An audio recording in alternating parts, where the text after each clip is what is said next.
I've got three, and I'll ask those three, and we'll however that day.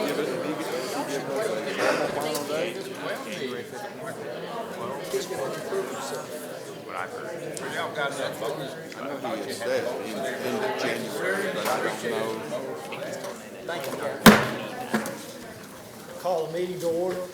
Dear Heavenly Father, we thank you for this day and the city in which we live. Guide us this evening as we make our decisions. In Christ's name, amen. Amen. Good evening. This is the, what day is it today? November 28, 2023, regular meeting of the Newnan City Council. You have the minutes of the regular meeting of November 14th, 2023 before you. I'll entertain a motion. We adopt those. So moved. Second. Motion is second. We adopt the minutes as presented. Any discussion? All those in favor indicate by saying aye. Aye. Opposed, like sign. Motion carried. We also have the minutes from the work session of November the 14th, 2023 before you. I'll entertain a motion. So moved. Second. Motion is second. We approve as presented. Any discussion or question? All those in favor indicate by saying aye. Aye. Opposed, like sign. Motion carried. Ms. Jenkins, will you introduce the members of the Newnan Youth Council who are attending our Sure. When I call your name, please stand up. I did not get a chance to ask them who the officers, if there were any officers present tonight. The Newnan Youth Council, as you know, are a group of students, high school students from our city and our county who are learning about government and leadership. And each one of them are required to come to a meeting once a year in order to go back to their group and say what happened so that they can see what we do and learn from this process. So tonight we have Keaton McNutt, a senior at East Coweta, Alex Allen, junior, Northgate, Emma Kaler, junior, Northgate, Jenna Molnar, junior at Northgate, and Sarah Helen Zachary, sophomore at Northgate. Welcome. Glad you're here.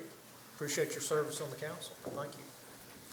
The next item on the agenda are the two appointments that we have on our agendas tonight, and both of those need to be put on our next meeting agenda, if you will, please. The next item on the agenda, city manager report. Phillips? I don't have anything, Mr. Mayor. Thank you. I don't have anything this evening, so we're moving right into new business, and we have the honor tonight to recognize the fall 2023 Newnan Citizens Academy graduates. Mr. Craver is going to help us with this. That's right. Mayor Brady, members of the council, we have a number of individuals. I'm going to ask them to stand as we read their name. Before Dave. we get started, I'd like to say thank you to Ms. Amy for her leadership during the 2 days, 1.5 days. If you would stand as your name's called. We have Hank Arnold, Joy Barnes, Joy. Margie Conway, Ray Duncan, Janet Hill. We're moving too quickly, aren't we? It's all right. Okay. It's all right.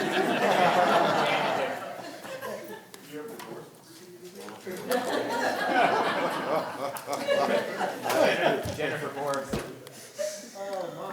You're gonna get in trouble for that. Katie Peppers, Micah Pitts,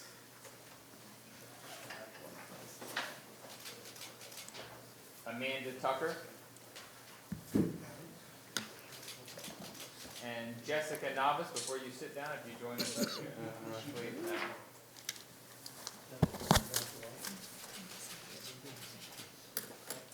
So, congratulations to all.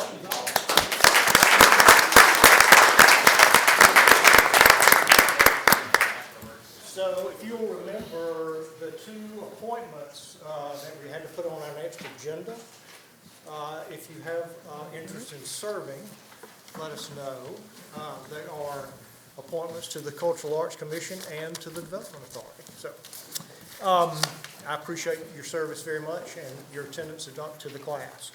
The next item on the agenda tonight is a consideration of holiday pay resolution. Is there a motion to adopt? So moved. Second. Motions and a second. We adopt the resolution to include the holiday pay to employees of the city. Any discussion? All those in favor indicate by saying aye. Aye. Opposed, like sign. Thank you. The next is a consideration of agreement for the Hotel Motel Revenue Administration. This comes up to us as there was a need at GMA to change the provider. That's correct. Correct, Mr. Phillips? That is correct. And this is something we've had for years. Oh, In yeah, fact, it's over very 10 years now. It's been a very efficient program. They do a really good job with education, onboarding, and collection, so I certainly recommend we continue with the new provider.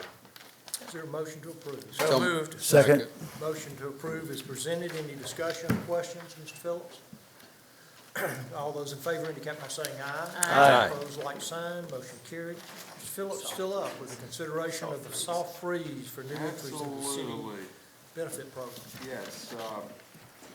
What you have in front of us tonight is a soft freeze, and what a soft freeze actually means is it's freezing new entries into the plan effective as of January 1. It's a soft freeze also because it does not affect the continuing accrual of benefits for current participants in the plan. For example, employees will continue to accrue their length of service, their benefit factor. So there's nothing affecting anyone that is in the current pension plan. It is only freezing entry for new hires and officials that onboard after January 1. We will be at the next council meeting submitting council the final and last step of this process. We've had several documents in front of you, but the next council meeting you will be having the agreements with Corebridge to establish the final details for our 401 defined contribution plan. So this is the step to put the soft freeze in place for the pension plan. Any questions of Mr. Phillips? I move we adopt the soft freeze. Second. Motion is second. We adopt the soft freeze as presented. Any discussion or questions? All those in favor indicate by saying aye. Aye. Opposed, like sign. Motion carried. Thank you. The next is consideration of a resolution authorizing alternative valuations for right-of-way and easements on Pinson Street and Savannah Street Culvert System Improvements Project. Mr. Clark, how are you this evening? Good evening, Mayor and Council. We're moving forward with our culvert replacement project for Savannah Street and Pinson Street, and we have a need for some right-of-way and some easements, and this is a resolution. The value of the right-of-way and the easements is very, very low, and this is a resolution that will allow us to more or less forego the full appraisal and just base it off of negotiations and probably the valuation from the tax records with the individual parcels. There's 7 total. All right. Make a motion to approve. Second. Motion is second. We approve as presented to adopt the resolution. Any discussion, questions? All those in favor indicate by saying aye. Aye. Like, opposed, like sign. Motion carried. Thank you. Thank you, Mr. Clark. The next item, the next 2 items, in fact, are public hearings. The first is a public hearing for 18 Cavendish Street, Lee King Pharmacy, to consider a variance request from OCGA 1612-215A concerning a state of Georgia medical cannabis dispensary license application. Mr. Yes, Smith, sir. how That's are you, all sir? correct. Thank you. Walk you through a little bit of this process. Back, I guess, the 1st of October, we provided you all some information on what was coming down the pike with the state's approval to allow pharmacies to apply for the ability to become medical cannabis dispensaries or low THC oil and cream. It is I think the word just left me, a scheduled drug. Thank you. And much like Vicodin or oxycodone, these are only available by prescription. So as part of this process, or in the ordinance, it says that a licensee cannot be within 1,000 feet of covered entities, and those are defined by the state as schools, public and private, daycares, and religious places of worship. So Lee King is here this evening seeking reduction or elimination of this distance requirement. As you can see from the radius map that we put up here, this shows, the green area in green shows you 1,000-foot radius as the state measures it from property boundary to property boundary.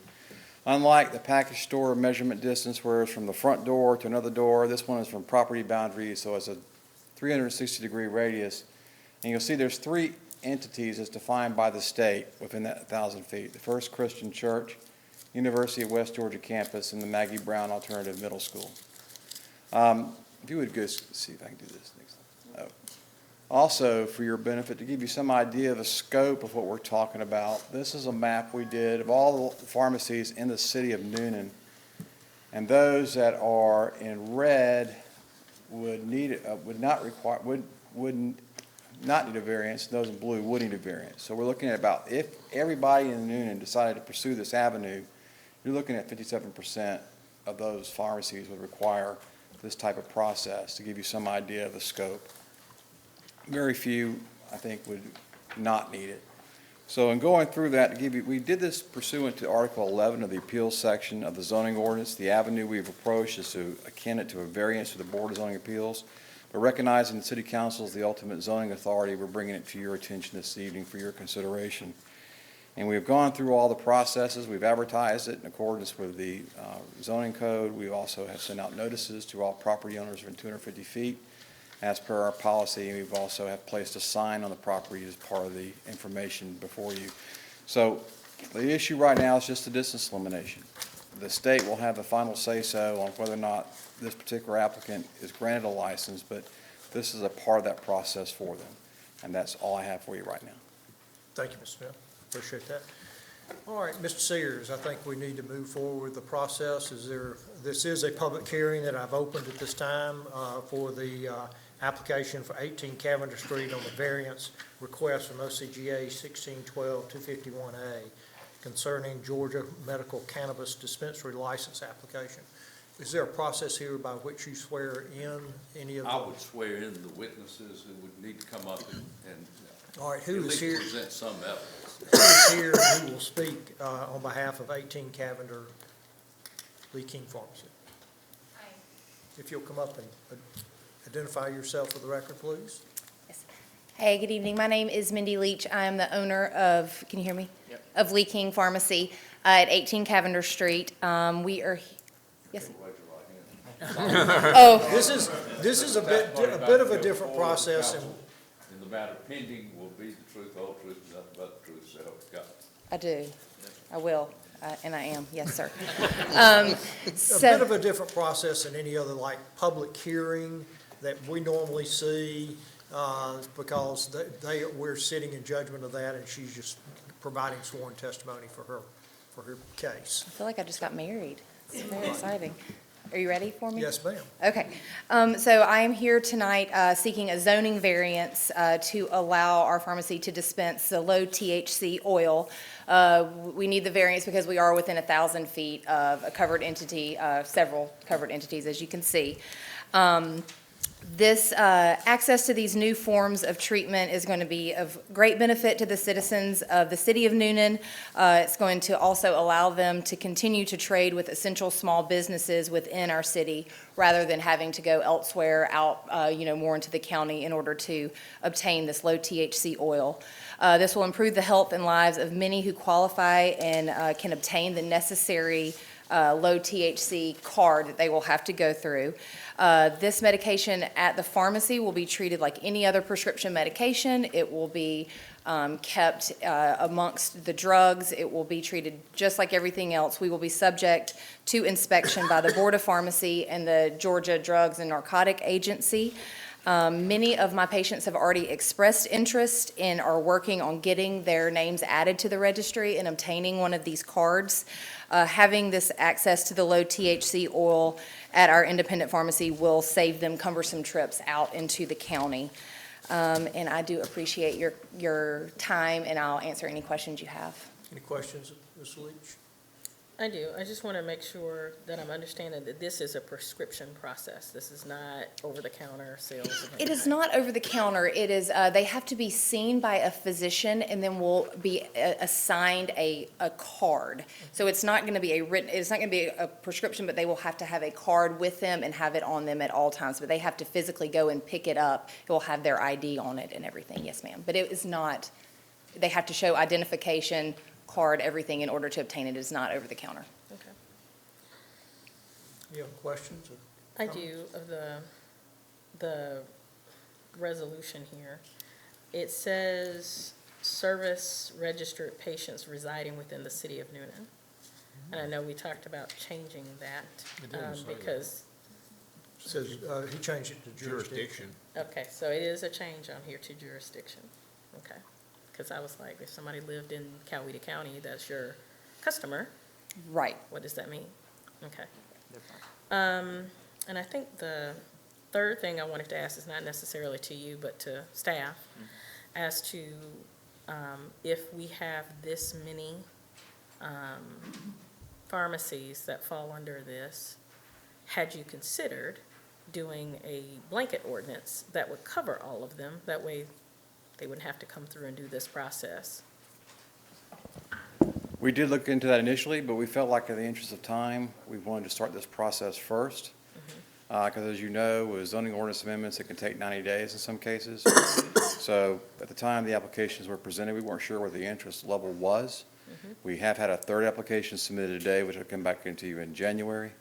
So at this time, a number of people who've expressed interest has been low, but we did consider it, but we felt like this avenue would give you an opportunity to have more discretion and look at case-by-case situations to determine if you think it's in the best interest of that neighborhood to grant such a variance. Okay, thank you. Okay, so, I don't want to cut you up. Did you have another? No, that was Okay. my three questions. I have a question. Okay, could I Yeah. go back and clarify the point about within the jurisdiction?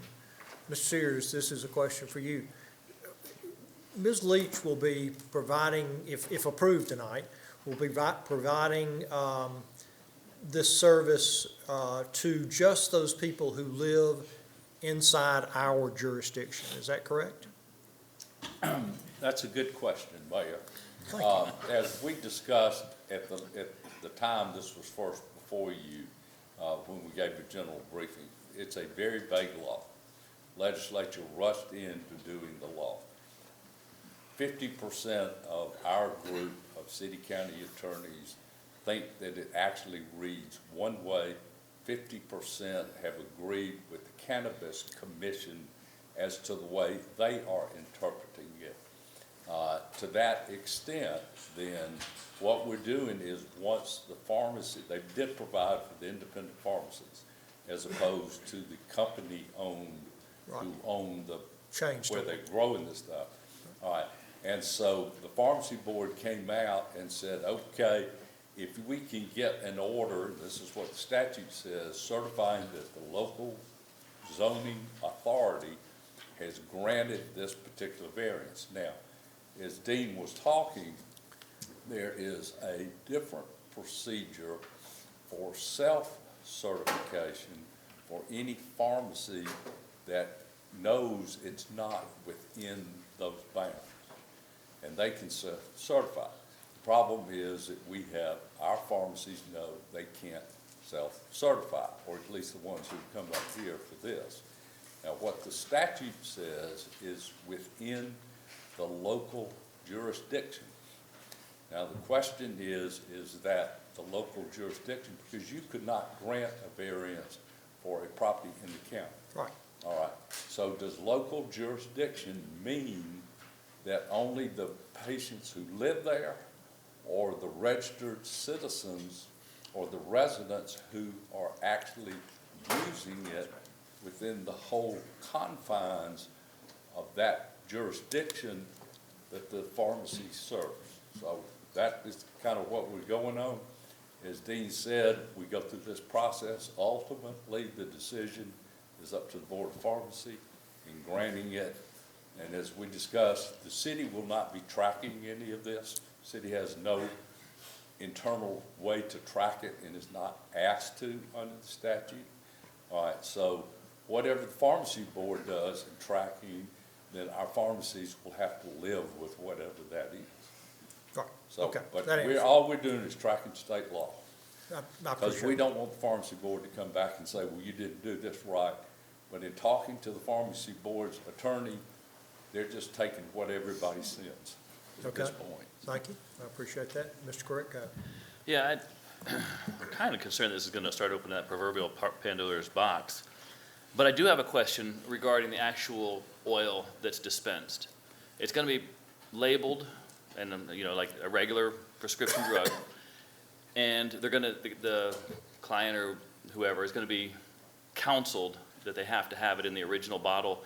And I'm looking down the road for enforcement purposes, if our police department is involved in enforcing this, that they know they have to have the card and they have to have it in the original prescribed bottle or container, whatever that is, so that there's no ambiguity for them, correct? Correct.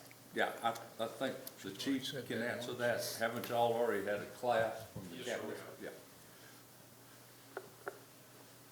Yeah, I'd like your comments in the record, if you don't mind, Chief. We had the head and director of investigation for this come to the Noonan Police Department to give a class due to the fact that they opened one up in Coweta County by the old racetrack off of Amla now. Yeah. And basically, it has to be in the original container. They have to have a card. They have several procedures already in place and set up. So somebody with the prescription, they will know this. So if the officer pulls them over and it's not in the said container and such, and they can move forward with. And a follow-on question to that is, and we're talking about all this stuff about the jurisdiction and the residents. If somebody with an out-of-state card, will they be able to be dispensed any oils? Like California or Oregon, those places where they already have medical cards. Okay. No, the guidelines that came through, they have to have a card issued by the Georgia Department of Public Health. Okay. In order for us to be able to A sell valid to card them. issue. Correct. Okay. Any other questions? Would it make any sense on this Noonan, Georgia 30263 to either leave off the zip code or add the other zip code for Noonan? Well, Specifically for this this. particular motion only addresses this one entity. No, I And mean, they're okay. 30263. Okay. Okay, any other questions? I'm going to close the public, are you finished with you? Okay. I'm going to close the public hearing at this time and then ask for a motion, and Mr. Sears. You need to ask if anybody's opposed. I'm sorry, anyone here? You're right. We have a public hearing. We've had the applicant come and state her position. Is there anyone else here that would like to speak in favor of? Seeing no one come forward, I'm going to ask if there's anyone here who would like to speak opposed to, in opposition of. Seeing no one come forward, I am now going to close the public hearing. And each of you have a motion at your desk. You read it or just say it? I need you to read it. Okay, and fill in I'll the read blank- it. And fill in the blanks. Okay, I As guess you you go. can. Pursuant to OCGA 1612-215A, I move the council adopt this order granting the variance request of Lee King Pharmacy modifying and eliminating the 1,000-foot radius distance required from a covered entity as defined by OCGA 16-12-215A to operate a low THC pharmacy dispensary at, I think it's 8 Cavender Street? 18. 18 Cavender Street, Noonan, Georgia 30263, to allow Lee King Pharmacy to dispense the low THC oil or products as modification is needed to allow the established retail outlet to service the resident patients residing within the jurisdiction. Further, that the planning director and the city clerk be authorized to issue evidence of such order in whatever form the Georgia Board of Pharmacy may require. It's a motion. Do I have a second? Second. Have a motion and a second. Any questions, other comments? All those in favor indicate by saying aye. Aye. Opposed, like sign. Motion carried. Thank you. We appreciate you being here today. So the next is the same exact public, well, maybe a few different things in the public hearing, but this is for 40 Hospital Road. This is Lee Goodrum Pharmacy to consider a variance request on OCGA 1612-215A concerning a state of Georgia medical cannabis dispensary license application. Mr. Smith. Yes, sir. Thank you, Mayor and Council. I agree. This is very similar to the previous case. You'll find in this particular instance, within the 1,000-foot radius, there is one covered entity, Evans Middle School, which is approximately, I think we put 90 feet from property boundary to property boundary. But the same type of information I gave you earlier has been followed. We did send a letter to all property owners within 250 feet. We have placed a legal ad in the Noonan Times Herald, the legal organ of the county, as well as we posted a sign on the property. To date, we've had no inquiries from any members of the public about this particular variance request. And again, the same factors play in mind. This is just a request to reduce the distance to allow Lee Goodrum to continue in their application process for it to become a dispensary of low THC oil and creams. All right, thank you, Mr. Smith. Any questions of Mr. Smith? Just I guess a quick question, I didn't think about this earlier, was I know you sent out notifications to everybody within 250, the radius. Specifically the schools, the house of worship, anything like that, has there been any direct communication with them, or has it just been left with the signage and the notification? We've sent out notification, like I said, we're required, anytime you have a variance, we're in a special exception, rezoning annexations, our policy is to notify all property owners within 250 feet, measured from property boundary to property boundary. We've had no contact from anybody, no response from anyone, no questions of any kind on this particular case. All right, thank you. Yes. All right. This is a public hearing. I've opened at this time for the issue of 40 Hospital Road, Lee Goodrum Pharmacy. If the applicant will come forward to speak. Applicant, come forward to speak to the issue, identify yourself, and be sworn in by Mr. Cedars. Good evening, Casey Sarpley, owner of Lee Goodrum Pharmacy at 40 Hospital Road. You solemnly swear affirm the testimony about to give the matter opinion for the board is the truth, the whole truth, and nothing but the truth, so help you God. Yes, sir, I do.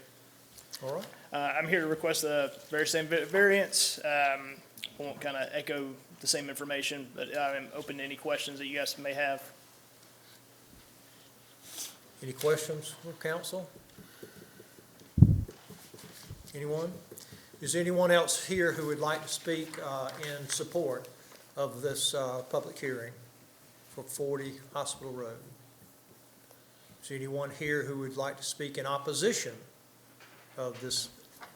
If you'll come forward and state your name, please. My name is Beulah Farquharson. If you raise your right hand and solemnly swear affirm the testimony about to give the matter opinion before the board with the truth, the whole truth, and nothing but the truth, so help you God. Absolutely. Okay, I have something to say Yes, ma'am. because unlike the first one, they didn't tell us exactly how many feet it is from. It said within 1,000 feet of those facilities, but this application says within 90 feet. That's what you said, right? That's correct. 90 feet is correct. Of a school. So I have a problem. Because if y'all don't care about the kids, the parents should. And although the rule says to tell the business owner within 250 feet, the school is Coweta County. Well, whatever the school it is in Coweta County, right? And the county is in charge of schools. So I believe if I was a parent with a child in that school, that I, as a parent, should have got that letter. And this place should be packed with parents, because that's the reason why the federal government came up with the rule, and why we're standing here before you within that 1,000-foot radius, because whatever you call it, THC, however y'all call the oil, once they start selling it, they have the oil, they have the this, they have all kind of products. I'm not against the products, I'm against the fact that that is going to be sold 90 feet from an educational institution. And that's why the feds made the rule, to protect students from that situation. Because people, once they buy it and come outside, these business owners have no control over them. That becomes another issue when if they want to stand outside, use it, whatever, then of course the cops have to get involved. But we, as you guys, as commissioners, city council members, I'm not council members, y'all have to think about the people that live here, not just the businesses and the children that go to the schools.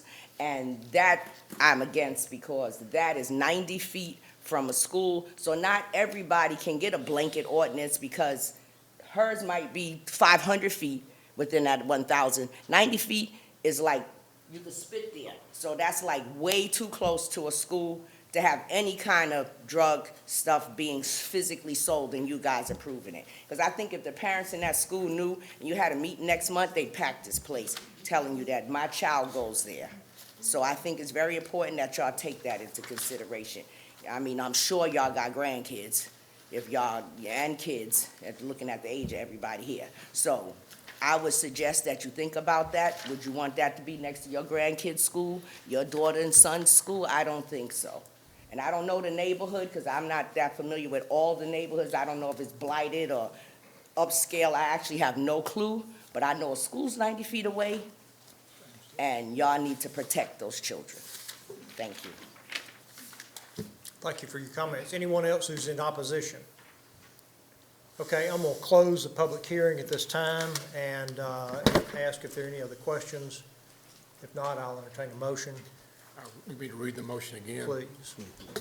Okay, pursuant to OCGA 16-12-215A, I move that the council adopt this order granting the variance request of Lee Goodrum Pharmacy, modifying, eliminate the 1,000-foot radius distance requirement from a covered entity as defined by OCGA 16-12-215A to operate a low THC pharmacy dispensary at 40 Hospital Road, Newnan, Georgia 30263, to allow Lee King Pharmacy to dispense low THC oil or products as the modification is needed to allow the established retail outlet to service registered patients residing within the jurisdiction. Further, that the planning director and the city clerk be authorized to issue evidence of such order in whatever form the Georgia Board of Pharmacy may require. This motion, is there a second? Second. Motion is second. We grant the request as presented. Any discussion or other questions? Can I make one Yes. point of order? It was stated Lee King, but it should be Lee Goodrum, to allow Lee Goodrum. Well, on this thing, it says Lee Goodrum. But I had heard you say Lee King. I said Lee Goodrum. He misspoke. Okay. Just want to make sure. I heard the same thing. Okay. Okay. Anything else? Just to address the lady that just spoke, I hear what you're saying, I understand that, that's why I said that about direct communication, the process at this point, and it potentially opening up Pandora's box. Unfortunately, the State Board of Pharmacy and the state legislature wrote this very poorly, and they are now kind of pushing this on us to figure it out. And so they should have done a better job. And so I would recommend, or I encourage you to contact your state legislature, or legislators. Well, I would like to address what you said. You'll need to come back up to the microphone, ma'am. The state legislature might have done that, but it is now in front of this board that has power, that you guys are elected, and they might have pushed the needle a little bit to you, but then it's your time for you to stand up to the plate and protect those children. Don't stand here and tell me I need to call them because they did something. They did what they did, and you now have the power to prevent such a thing from happening. And from 90 feet within the school, to watch all y'all just stand there and say, I agree, let's vote, da-da-da-da-da, like nobody. These children in care. And if you're not gonna prevent it, they're gonna be in here in the next month, all of them parents having a fit. Well, then you're gonna need to take a motion to change it, because they should be involved in this. No matter what, businesses do not run the city, they are a part of it. And citizens are what pays your dollar, your tax dollars. Most business owners probably don't even live in your city. So the children that go there, they're being raised here. And you guys are people they look up to. You see those kids back there? Y'all just didn't, y'all announced them in the beginning.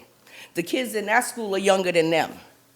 Will they even make it here if you put something that close to them? So telling me to contact the legislature, I know how government works, that is not it. You right now have the power to protect those kids. And if you fail to do that today, then you're going to need to answer to their parents, because that is not, none of you obviously have kids at that school or grandkids.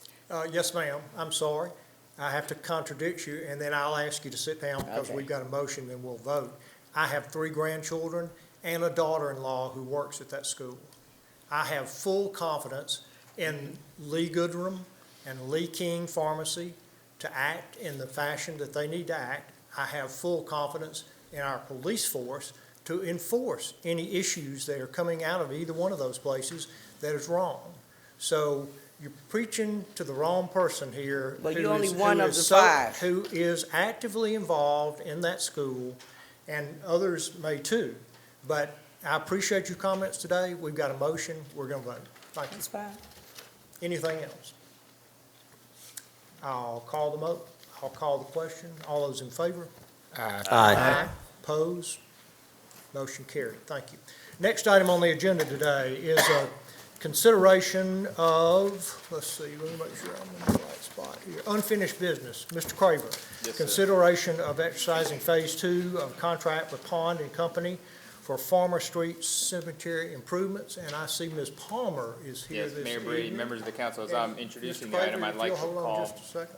Yeah, I see call Ms. Jocelyn Palmer is Palmer here to this come up. evening, if she'd like to come forward to Yeah, speak. and Sydney Thompson, she's a member of Pond and Company. They're both going to speak to the item. But, over 2.5 years ago, this group reconstituted the Farmer Street Cemetery Commission with the primary charge to protect, preserve, and promote the Farmer Street Cemetery. Over time, this group has engaged the community countless times in a conversation about how the community and the commission, and ultimately you as elected officials, would like to treat the protection, promotion, and preservation of this space. We're here today as a group, me as a staff liaison, in support of what you'll hear from these individuals, but I think it's very thoughtful. I hope you take the time to ask questions and thank those members of the commission who have gotten us here to this point. So I'm going to turn it over to Jocelyn and let her take it from here. Ms. Palmer, how are you this evening? I'm doing very well. Do I get to be sworn in? No. Shucks. Okay. Good evening, Mr. Mayor, members of the City Council, Jocelyn Palmer, 19 Alpine Drive, Noonan, Georgia. And I come before you tonight as chairman of the Farmer Street Cemetery Commission. Some of my fellow commissioners are present this evening. Dr. Cynthia Finney and Ms. Lauren Taylor are present. I'd like to recognize them, and also the commission would like to recognize the contributions of Haskell Craver and thank him for his assistance and patience for guiding us through this process. For the last 3 years, the Farmer Street Cemetery Commission has worked cooperatively to construct a plan for the future of the Farmer Street Cemetery. We've carefully reviewed the work of the previous commission along with available historical documentation. We've used state-of-the-art technology to identify and geolocate 455 sets of remains on the site. We have completed an updated survey to define the legal boundaries of the site and to identify any encroachments on the site. We've held 3 public hearings and 1 online survey to allow the public at large to provide their input. We've worked cooperatively with the African American Alliance and the museum to address any needs that they may currently have, to address potential future needs, and to be sensitive to their mission. Most recently, we've engaged Pond and Company to provide us with the expertise and guidance to formulate a plan for the future of the cemetery. With their expert assistance, we have completed Phase 1 of 3 potential phases. Tonight, we come before you to unanimously recommend that we proceed to Phase 2. We believe that this plan addresses our charge to protect, preserve, and promote the Farmer Street Cemetery for future generations. We'd like to remind the City Council and the citizens of Noonan that the Farmer Street Cemetery is a sensitive archaeological site, and any work or improvements must be completed with the supervision of entities with expertise in working on or around architectural sites. And accordingly, I would like to introduce Sydney Thompson from Pond and Company to explain to you the next steps involved. Ms. Thompson, how are you? Good, how are you? Good. Good, thank you for having me. My name's Sydney Thompson. Okay. I am a landscape architect and project manager with Pond and Company, and myself and my team have been working with the Cemetery Commission over the last few months to hear from the public and come up with a plan that we think, does exactly what they want to do, promote, preserve, and the cemetery. So just to give you an idea of the process when we took it over, so we completed an existing conditions analysis. The commission had already had a ground penetrating radar survey done of the cemetery, and it picked up those 455 depressions. In addition to that, we had a survey completed to get all of the topography and the trees and boundaries of the cemetery. We have met with the Cemetery Commission and city stakeholders. We developed alternative concept plans and did a couple interactive board exercises at our different public engagement events. And then we've compiled everything and came up with a preferred concept plan to move forward with and developed that to 30% construction documents. We also did an opinion of probable cost associated with that preferred concept plan. And please interrupt me if you have any questions. For the stakeholder and public engagement, we had 3 meetings with the Cemetery Commission. We did a in-person public engagement meeting, and then we also had a virtual online engagement associated with that same meeting, where for about 2 weeks following the meeting, we had everything that we presented to the in-person one online for people to comment on and vote on. And then we're here today presenting that information. So just a summary of what we heard from the public engagement exercises that we did. We had a couple different boards and interactive things, different what we call image preference results, so different types of edge treatments, different types of signage designs, what types of surface materials you want to see when you walk through the site. And then we also had an amenity preference board where we wanted to see what people wanted to prioritize when we were doing the design for this site. The top 3 amenity preferences were that people would like to see individual markers on all of the graves and depressions. They want to see educational and wayfinding signage, and then formalized parking. So to give you an idea of what that stuff looks like as far as, again, the priorities, the individual grave markers, we see those as small, most likely pieces of granite. It's a local material, it's sensitive, it can be installed fairly naturally without being very invasive onto the depressions. For the signage and wayfinding, we see that as a combination of, again, both wayfinding as well as educational signage. We would work with the African American Alliance on some of that information, and then it can be built upon as we get more information about the site. And then finally, the formalized parking. If you guys have been out to the site, there's kind of a broken up asphalt driveway that goes in and then a turnaround, but the parking is not super accessible. It's not very formal out there. People, it's sort of a free-for-all, so we would propose going ahead and replacing that and formalizing everything. Real quick question for you. The individual grave markers, will they be numbered or something like that so you'll know each one, or? So that was a topic of conversation throughout, and ultimately the majority of people preferred not to number them, because since we don't know who is buried out there, assigning a number to them historically would, be more disrespectful, was the consensus. So ultimately, they would all be the same type of marker, but they would not have any sort of number. There was a talk about any, like maybe a symbol or something, but we haven't gotten that far. Okay, thank you. And then this is our preferred concept plan. I know it's a little bit small, but to just walk you through it, is this? Yep. There we go. Got a laser pointer here. Again, formalizing the parking. For the most part, the driveway is going to stick to its original alignment. Again, the cemetery boundaries are right in this area. There were a few anomalies picked up over here, but we're fairly confident that those are not graves. Ultimately, as we move through the process, and if something gets actually constructed, you would have archaeologists on site in order to deal with that and make sure that we're not impacting anybody's grave.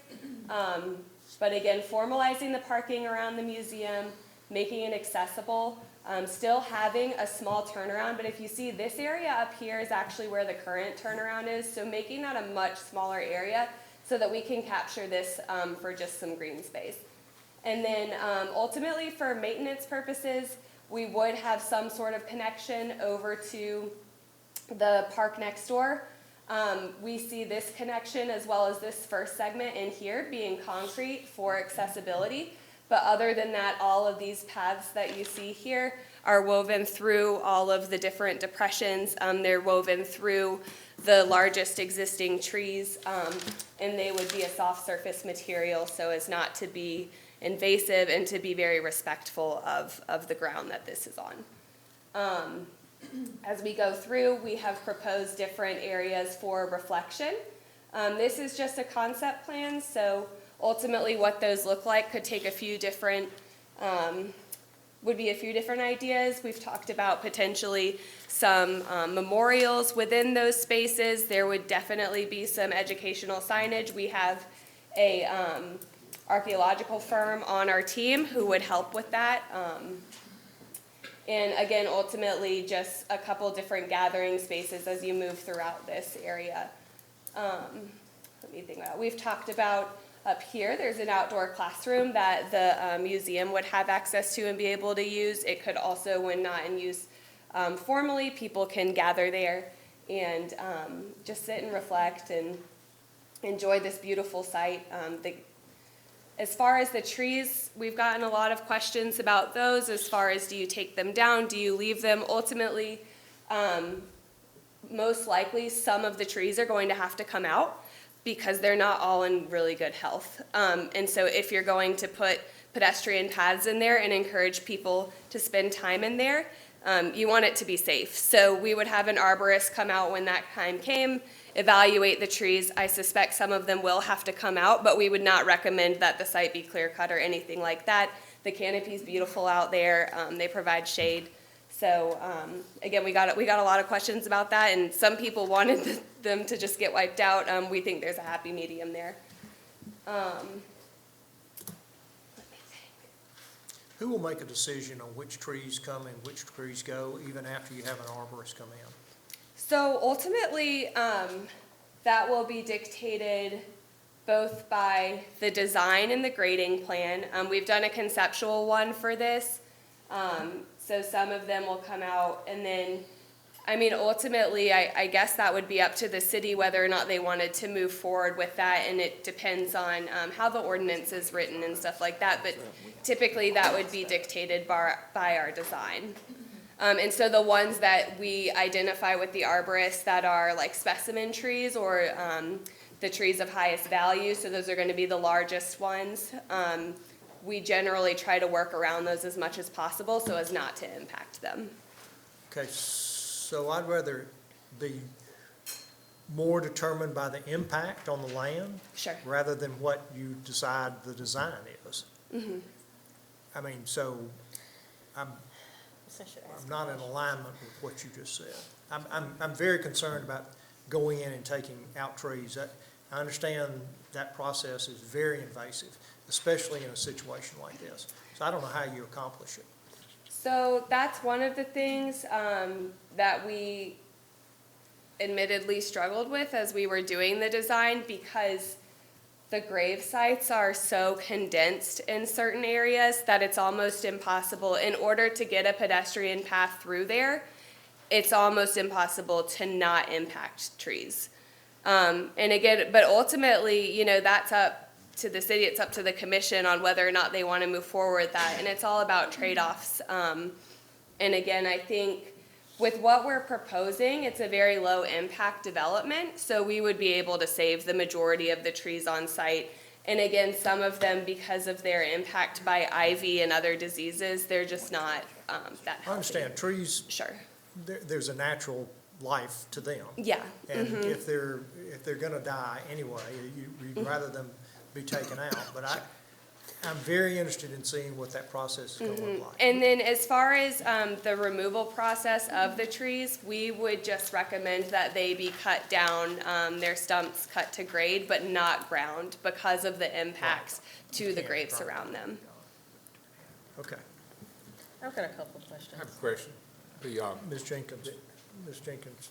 I had a couple of questions. I'm looking at this, and you have to blow it up really good to see that there actually is an overlay of the depressions on here. Yes. So is this the 455? It is, In this? yes, Okay. and you can see it, it's a little hard to see on here, but all of these speckles all Yes. over, those are all of the grave depressions. So, and my second question, third question on here is also answered, because I see where the current sidewalk that meanders through the trees away from it is on the outside of the fence. I thought at one point there were graves much closer to that sidewalk, because I'm seeing this big space out here, and I thought at one point the old map had graves closer to it than that. Am I don't know that mistaken? Ms. Thompson can speak, I mean, the Paleo West, the outfit that was engaged and made presentation to this body was about this time last year, who we engaged for ground penetrating radar services, did that. And while there are some, most of them are the burial sites or depressions that are closest to Farmer Street are in the, let me get my directional, southeastern portion of the site. Okay. As you enter the site through the current drive, there are less of the locations there, but there are some nearer to, but not probably within 40 feet of the sidewalk. Yeah, I'm seeing it now. Yes, I ma'am. just wanted to ask that question. Sure. My other question is about the gate at Cole Street. At one point, I believe it was the African American Alliance had stated, and I say that based on back in Cynthia Rozier's day, that this was an entrance to the graveyard, and so, to the cemetery. And so I'm seeing that you're calling for a chain link fence there as a maintenance gate. But had you all considered looking at that from a historic standpoint of that being a main gate in the first place and treating it as such, even if you don't open it, kind of like some of the entrances we have to Oak Hill Yes, ma'am. that we don't open, but we have a nicer gate there. That's right. So, yes, I'd like to, if it's okay with you, ask Ms. Thompson to step aside and allow members of the commission to speak. Okay. They spoke about that in great length. I don't know if Ms. Taylor wants to come up, and she wants to speak to that too with Jocelyn, but both of them, and Dr. Finney, if she'd like to join as well. They had lots of great conversation around that. We had very detailed conversations about accessing the site and what we wanted to accomplish with that. That particular gate you're talking about is a maintenance gate. What we want to accomplish is that when someone comes to that site, their presence there is very intentional. They are there to either be respectful and be educated, or they're there to participate in some sort of an event that the Alliance is holding. But they're just not wandering past or cutting through. Because the problem of, it's not a huge problem, but it's a problem that I've personally observed of persons cutting through the neighborhood. I've seen bikers ride across the field, mostly from ignorance. They don't know what's there. And so we want them, when they come to visit, to come in the front gate and know that they are somewhere special and sacred. I will address something that Councilwoman Cynthia Jenkins just brought up. We have considered having a formalized gate at that entrance as well, and on either side still having the chain link fence to pay homage, as you were concerned about, but noting that we are in design development at this point. But if that is a key concern, then it certainly can be addressed. But we have thought of that, and that has been in discussion as well. Yeah, that, you hit on what I'm asking. Right. What I'm asking is about the design of the gate and the fence in that particular It has been a space, as key opposed to- consideration to also, to pay homage at that original entrance, and not necessarily bring it in as the focal point entrance, but certainly a marker and a formalized entrance. So we can do better than a chain link fence at the original old gate. Correct. Thank you. Right. The last question that I had is, how do we do this plan, particularly this path, without disturbing these graves? I mean, how do we do that? We're so close to so many of these depressions, these graves. How do we get heavy equipment in there to do all this stuff? How do we, you know? I don't think heavy equipment would be utilized. We don't need to Councilwoman do that for Jenkins. No, this. ma'am. If you recall, during the tornado of 2021, we lost 2 trees. And we actually went in by hand and had folks in there doing by hand, taking them out, walking out. So I think when Ms. Palmer originally mentioned that this will be treated as a sensitive archaeological site, and I think some of that's reflected in its probable cost. It's gonna be somewhat elevated because of exactly what you've described. There's gonna be a lot of hand-done work, things pulled out. There will not be heavy equipment utilized in these areas, for the reasons you've noted. Okay. But you're correct. I mean, the commission during their process have identified a desire in your original charge of promotion to allow people to interact with the site more so than just from the current driveway. And giving dedicated paths with sensitive material, but there's the trade-off there, and that's why I think it's taken us a little while to go through and dealing with the community and having meetings and having in-depth conversations at the commission level to get to this point. I will say that this is a step, more than a step, a giant leap in the right direction for honoring and preserving this site. That's been a long time coming, so I want to thank the commission for their work and our staff for their work on this.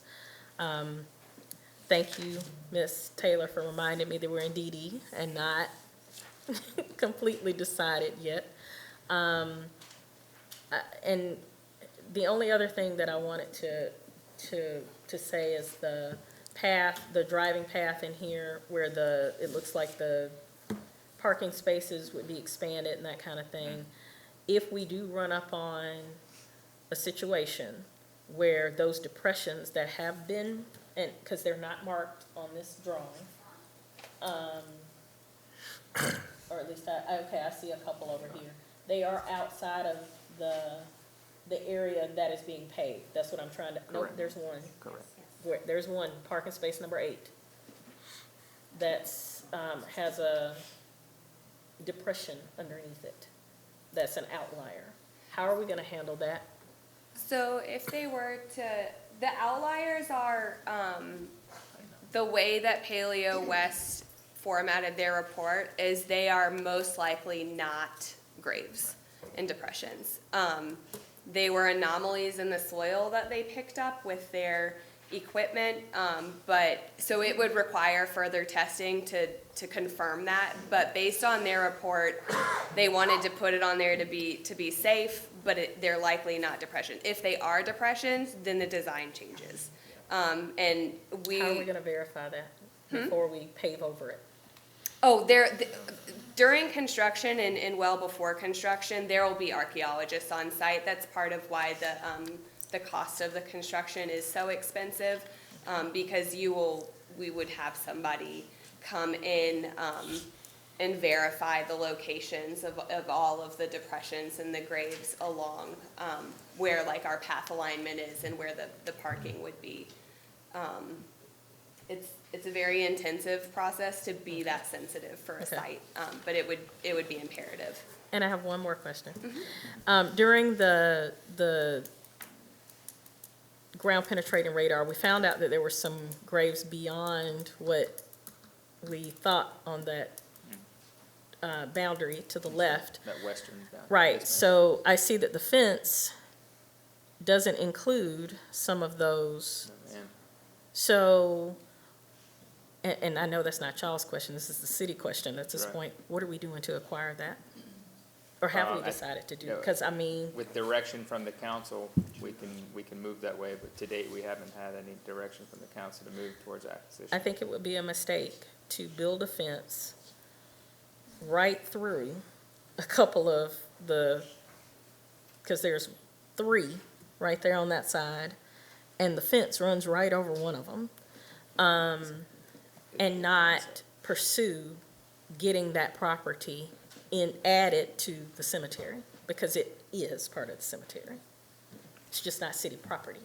So that's something I would also like to see us pursue, so that this fence gets moved in to encompass the graves that are part of the cemetery.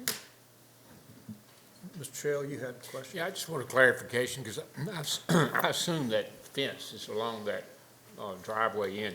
I just don't want people to use that as a parking space for the, they just find it convenient to go down to the park that way. And there's a fence that blocks that from happening, but there's a path to that. Is that right? When you say I'm talking about, isn't there a fence along the driveway in? Is that on the north side? Is there a fence? here, Yes. yeah, so we've talked about, whether or not to have the driveway gated. Because I just feel like on really busy afternoons, somebody's going to say that's a convenient parking place and just go use it for that, and it's not what it's designed for.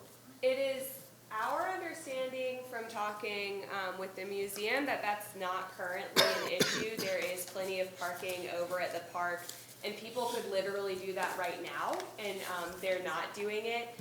So it's one of those things that has come up in conversation, and I think ultimately the way that we move forward is probably going to be a process, and if it becomes an issue, there's a very easy solution to that. But at the time being, it was, there will likely be some form of gate that the city can manually close when they want to, but that it was discussed they really would prefer it be open most of the time.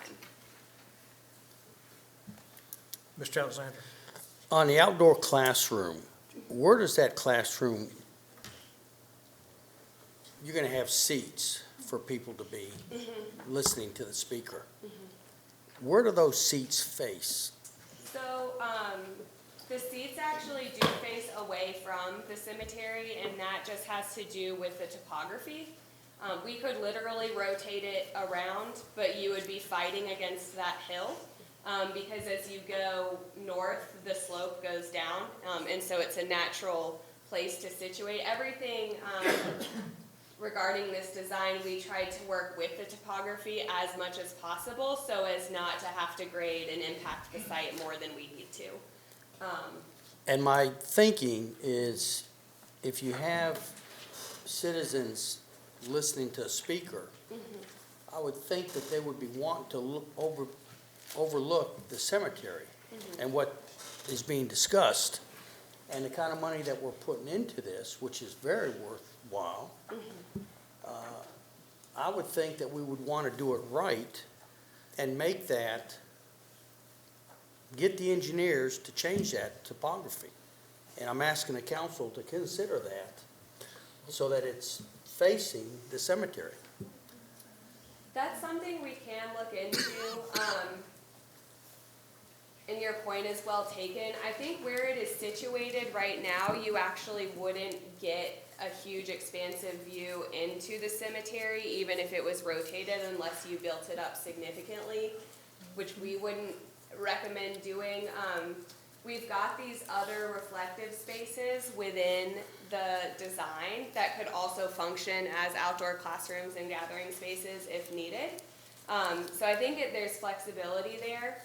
But if ultimately, again, this is still in the conceptual phase, we're in the very beginning processes of this design process, so if ultimately that's a consideration and something that we want to do, we certainly can. And I went out and looked, and when I saw how it was facing, I mean, you can see the skate park, and I'm trying to get where citizens, whoever's listening to the speaker, are not being disturbed by the skate park or what activities is going on there. And again, let's put the money into doing this right. That's exactly, Councilman Alexander, that's exactly the discussion that we had on the commission, which was trying to balance having an outdoor classroom type space, and recognizing that we had to be careful stewards of the city's money. It's just a question balancing both the cost, which may or may not be needed depending upon how you orient it, and also balancing the disturbance of the overall area by how much equipment do we want to bring in to accomplish that. City Council wants to spend that money on it. I agree with you. I would like to have it oriented so that you can look to the cemetery and back over to the museum.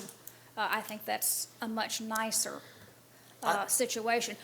Something I would like to see, because But it's a question of cost, and we were very conscious of trying to be flexible and careful with the tax dollars. So that is ultimately up to y'all if you want to allocate money for that. I just feel it's an important cost that when you're trying to get their attention and you're talking about the subject matter, they are overlooking what's being talked about and not overlooking a skate park and people's attention starting to drift at the skate park. So Yeah, I got a I text feel it's very about that. important. I got a text about that issue as well.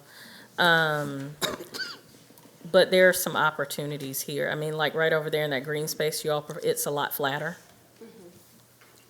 and wouldn't cost as much instead of trying to turn it around on that big hill.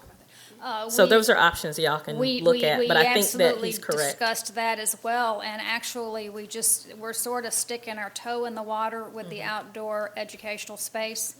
And if it proves to be incredibly successful and highly used, then we do have that space over there to expand the size of it. That was what we were thinking of, start here and then see how it goes, and then if y'all discover that you really have a lot of usage of it, it could be expanded in size, as I said, over to the other area. I'd like for y'all to take another look at it because it is gonna be successful. We're already seeing it. And I always looked at the future, 5, 10, 20 years down the road. So we're not gonna be able, who knows what's gonna be sitting up here, who's gonna be sitting up here, and what decisions they'll make on this. But I feel this is something very important because we're trying to educate citizens, visitors, and what better way than to do it right? Thank you. Your point is well taken, and just to also talk about the view over to the skate park. Again, this is a conceptual plan, so we haven't detailed everything out, but we did talk extensively about reinforcing this property line with heavier plantings and specifically evergreen plantings for that specific issue, in order to block those views, and make it known that this is a sacred space. I have a question, if I may. So the Cole Street, that was the original entrance, the historic entrance, right? I haven't seen any documents that state that. I don't know that to be. Okay, I thought that's what somebody true. earlier had said. I did. Okay. And so would that gate be kept closed for the most part and just could be kind of a maintenance gate, or would it be an access point also?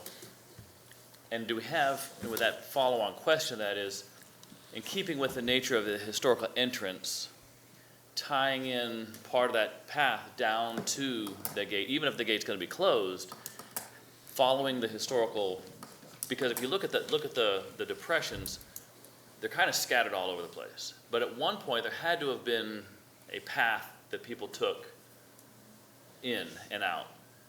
And having it, just kind of tying it in to keep it all cohesive and keeping that historical entrance as part of the original, and keeping it the historical nature of what's there and what happened there. Anyway, that's food for thought, I guess, kind of what I'm thinking of. Sir, if I may, just food for thought. You may be thinking, like all of us may be thinking and making a comparison to a cemetery versus a burial place, because we have to put it into historical context, as this was a burial place where people were not in charge of themselves and it wasn't visited in that way. So if you're thinking of the pathways in the historical sense, I don't think that it was used in the way that you might think if you put it into a contemporary context. I'm not saying necessarily a cemetery, and I get what you're saying. Yes. But usually there's still a path that people would take, Sure. however that may have meandered. And I'm just trying to tie it in, even if not following the historical path, but just so that if you're following that walking path around, you can still get to the historic, the gate. Yes. So let me try to bring some clarity to this, maybe some closure for tonight. What is it exactly that the staff is looking for from council this evening? The recommendation from the planning commission is to approve the concept. Right. Where we are now, but really it's to exercise phase 2 of this contract with Pond and Company, which would allow them to take what you see here in concept and further develop that into construction documents. Okay, so what you see here in concept, plus what they heard Correct, yeah, all from noted. us Yes, sir. tonight, and move forward with phase Yep. two. That's right. Do I have a motion? I'll make that motion. Second. Have a motion and a second, discussion? Yes, I just have a question. We've discussed a lot of things, all great ideas, and this is fantastic to me that it's moving along at a pretty good speed. So, all that's been discussed, my question is around timetables. Let's say you guys get the desired layout that you want, everything is good. So we're talking about future now. So my question is, where are you going to be in the future and what it's going to take, what timetable is that future? So, it's hard to give you an exact number of months at this point, Councilman Guillaume, but what I can tell you is similar to other projects that we've brought to this body in the past, we would allow for Pond and Company to complete their construction documents. Once those documents are completed, agreed upon, approved, there's, unanimous support behind it, not only from this body, but the commission and the community. We as staff can either exercise the next phase of this project, which would allow Pond to support us putting the project out to bid, or we could do that ourselves. We've done that historically ourselves. Sure. We would put these design documents out for bid, receive proposals from contractors, review those proposals, come to this body with a recommendation to engage an outfit that can perform the work. So I can. 6 to 9 months for that, isn't it? Yeah, I think for Pond and Company to go back, draw more fully, come back to this body, get the support that you're desirous of having input, get your support, and then put that out to bid. Yeah, I mean, we could be here letting a contract this time next year. That'd be great. That's really what I wanted to hear. So, and that is good news to me, and I'm sure everybody involved in this process. So, thank you. Have a motion and a second. Any other questions or discussion? I'll call the question. All those in favor indicate by saying aye. Aye. Opposed, like sign. Motion carried. Thank you very much. We appreciate you Thank you. being here this evening. The next item on the agenda tonight is also a public hearing. This is a rezoning, no swearing in of anyone, for a rezoning request RZ 2023-04 for 12.56 acres located off Bullsboro Drive, a portion of tax parcel N 57023. Mr. Smith. Thank you, Mayor, and good evening, Mayor and Council again. For the benefit of those in the audience, for the benefit of those in the virtual audience, I'll let you know the full text of this agenda is available on our website. We won't be reading the entire text of the case report, but we'll be summarizing some of the key elements of the rezoning petition before you. As mentioned, this is RZ 2023-04. This impacts a portion of a 15-acre tract. As seen here, this is an exhibit. You may recall from the workshop, nothing has changed as far as the parameters of the properties under consideration. The purpose of this is to rezone this property in Burgundy, this 12.56 acres, from the current general commercial designation to residential multiple family high density for the purpose of developing this property for 95 condominium townhome units. The property is currently undeveloped and vacant and wooded. The allowable density in the RMH zoning would be 8 units an acre for townhouse development, which is the same as this applicant is seeking.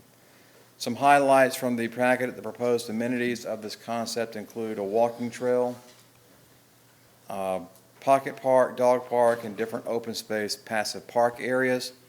Proposed price points are from mid $300,000 to low $400,000.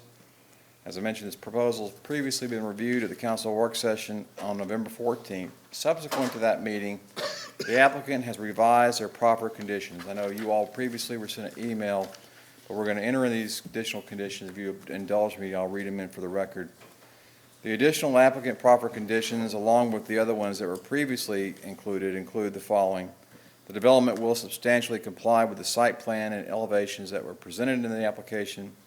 No more than 5% of the units will be rental units. This provision shall be enforced by the applicant, its successors in title, and the homeowners association as follows. Number one, the property shall be protected with a recorded restrictive covenant that no more than 5% of the units will be rentals. And number two, at closing, all purchasers shall execute a document certifying that they are not purchasing a unit for the purpose of renting that unit. Density will not exceed 8 units per acre. Townhouse width will be no less than 24 feet. The streets will be public. The applicant will use a variety of techniques to avoid the monotonous appearance of identical row houses. Such techniques may employ, among others, the staggering of foundations and setbacks, the use of different front elevations such as raising and lowering roof lines, and using a mixture of gable and roof lines on roof dormers, architectural styles, building exteriors, and other similar techniques to provide a more pleasing appearance to the development. No vinyl or wood siding shall be allowed. The applicant will provide a 20-foot wide buffer with a planted berm on the south side of the property, which faces several residences on Berry Avenue. This berm shall be planted in accordance to the City of Newnan ordinance standards. The landscape buffer plan is attached here too as Exhibit A, which I think is in your packet. It also was sent to you earlier and incorporated herein by reference. Applicant will either extend the berm across the entire southern boundary of the property or construct a berm only along the areas of the south boundary that are not currently screened by existing vegetation. The length of the berm will be determined by the city during the grading process. The emergency access shown on the site plan, which is this small piece down here at the southern portion, shall be built to LINC, L-I-N-C, trail specifications as part of the Newnan Link Trail System. In addition, the applicant shall construct to Newnan Link Trail specifications a north-south connection from the south property line of the subject property to Bullsboro Drive, which is also shown as an exhibit. This connection shall be contributed to the City of Newnan as part of the city's Link Trail System. The applicant shall contribute $1,100 per each lot to the City of Newnan as a contribution toward extending the Newnan Link Trail from Berry Avenue to connect to the current link trail that I think bisects across Roberts Road there further south. Applicant will fully comply with the City of Newnan's tree conservation and landscape ordinance, specifically citing Newnan Code Section 10-81. In the event it is determined by the Tree Commission that it is impractical or impossible to fully meet the tree density requirements for applicant's site or to preserve damaged specimen trees, the portion of the tree density or replacement of damaged specimen trees that cannot be accommodated on the site will be satisfied by payment into the City of Newnan Tree Bank, which payment shall be made prior to the issuance of a tree removal or a land disturbance permit. The amount of payment shall be calculated based on the cost of purchase and installation of the additional trees as verified by the City of Newnan landscape architect, and they reference the City of Newnan Code Section 1084, subsection E, the alternative compliance plan, which was part of the update that this body ratified a couple years back when they did the tree conservation landscape ordinance. In terms of standards, the city has evaluated this in the context of 8 standards. We found that overall the rezoning petition meets 6 of those 8 standards, and we'll go through some of those briefly. The first one is the proposed use suitable in view of the zoning and development of adjacent and nearby property. We believe it is, even though this property was contemplated for commercial purposes. Not too long ago, a little over 22 acres were rezoned by the city from CGN to RMH for the purpose of building an apartment complex. That particular piece of property does have some commercial between it and Bullsboro Drive, but it's only about 5 acres, and the rest of it's screened by streams and natural wetlands. The need for housing opportunities near this vicinity has been identified by the city. We believe the rezoning petition provides housing to assist in fulfilling this need. Will the proposed use adversely affect the existing use or usability of adjacent or nearby property? A peak hour traffic study was submitted and reviewed by the city engineer, who previously spoke at the work session. He determined that a full traffic study was not warranted based upon what he reviewed. He did mention that during the site development process that the applicant will need to consult with the Georgia Department of Transportation, have them review it before moving forward with getting any sort of land disturbance permit or site development permits. We do believe the forecasted impact will be traffic. However, the concept ties the primary point of ingress and egress to Bullsboro Drive. The southern portion is just for emergency access only. So we believe that this Bullsboro Drive can handle this anticipated traffic, and we feel like this standard has been met. Are there substantial reasons why the property cannot or should not be used as currently zoned? Well, no, it doesn't meet that standard. It's zoned commercial. It can be developed as commercial. They're keeping 5 acres out here for future commercial development, so it can be developed. The future land use map shows it as a business office. which is retail sales, office and entertainment facilities, and the property certainly can be developed for those purposes. As we mentioned earlier in our work session, there are environmental constraints on the property. There's a stream that runs through it with associated buffers and wetlands that does, limit some of the available land, but there is no reason why it could not be developed for commercial, although we have received no questions, development plans, or any concept plans for this property for commercial purposes. Will the proposed use cause an excessive or burdensome use of public facilities or services, included but not limited to streets, schools, water or sewer utilities, and police or fire protection? We do believe there will be and it won't be excessive or burdensome. We feel like the standard has been met. The police and fire have responded saying they can meet the service demand, but no, there will be additional strain for personnel and equipment, but they believe they can meet this demand. The school system has provided their concerns as usual. They want to know what the demographics are going to be of those coming in, the scheduled timetable of when it's going to be constructed, so they have some idea how to plan for the schools that service this area. So we believe it does meet this standard, as this development would not be anticipated to have a burdensome impact. Is the proposed use compatible with the purpose and intent of the comprehensive plan? No. The future land use map does show it as a business and office. As such, residential development was not contemplated at the time we went through the comp plan. But there are other residential developments along Bullsboro corridor, so just keep that in consideration. Is the proposed use consistent with the purpose and intent of the proposed zoning district? It is. RMH zoning is intended to provide higher density townhouse developments. And RMH districts are most appropriately located in areas of transition between denser residential developments and commercial developments. And you'll see this area here is sandwiched between apartments to the south, single-family residential, heavy commercial over here to the west, and institutional. The Coweta County Sheriff's Office and jail facilities are here, along with commercial applications along Bullsboro Drive. Future land use map does indicate this property would be appropriate for a transitional higher density residential district, so we believe it meets this standard.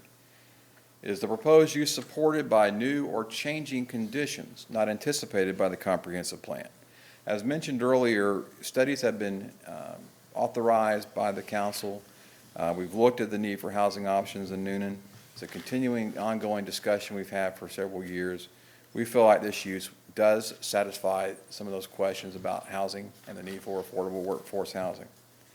And even though it was not categorized for that use originally, we don't feel like it should disqualify it from consideration.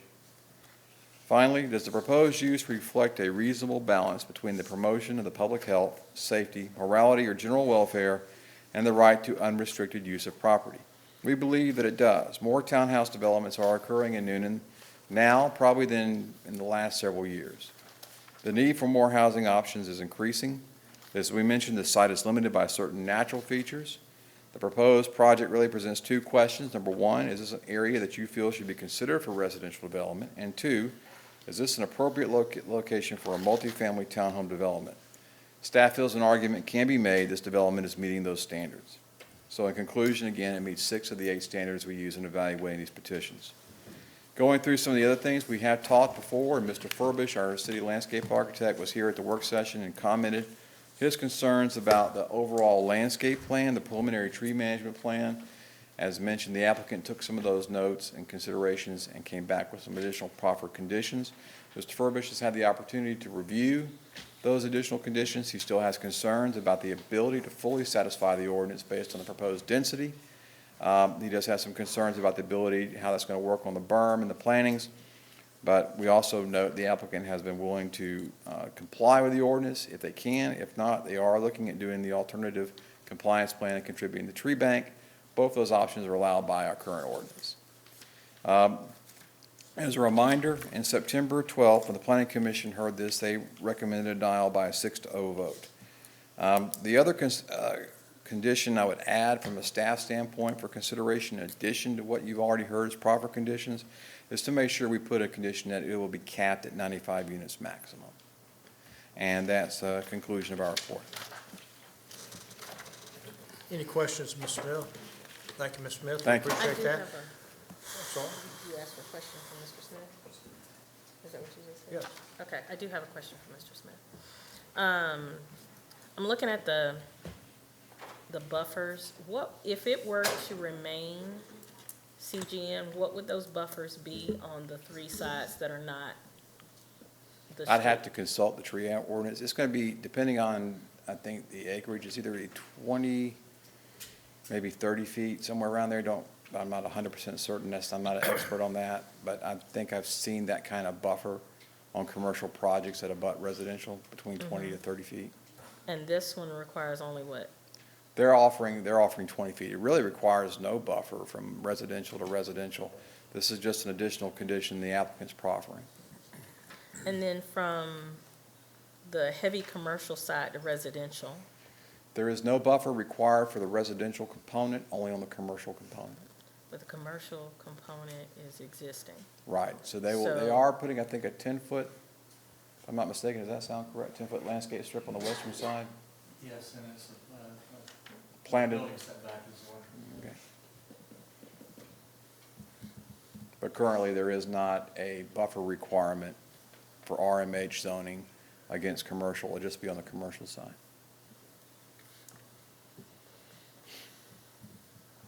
Okay, any other questions, Mr. Smith?